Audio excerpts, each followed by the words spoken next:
Chers amis, Shana Tova à tous, que de bonnes nouvelles. Cette semaine, nous étudions la Haftara que nous lirons le jour de Kippour. Alors, quelle Haftara? Puisqu'on lira 2 Haftarot, une le matin et une après-midi.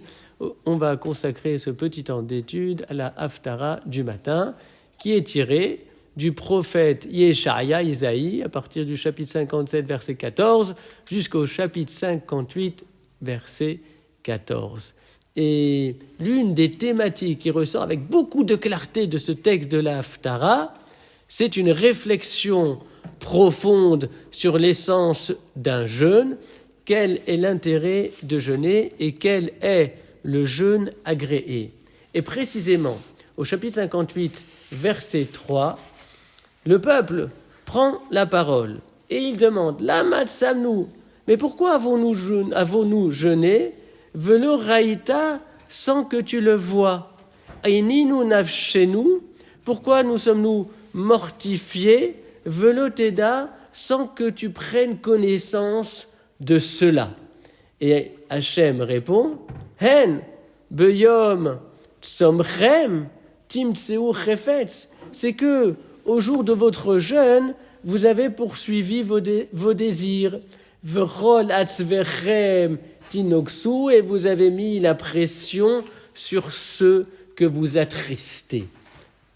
Fin du verset, et la suite du passage continuera à expliquer pourquoi le jeûne n'est pas agréé. En tout cas, à la simple lecture de ce verset, il semble que le peuple se plaigne du fait que le jeûne semble être sans effet, rien ne change dans le ciel, qui semble ne rien voir, ne rien savoir. Et en fait, rien ne change en haut parce que, au fond, rien ne change en bas.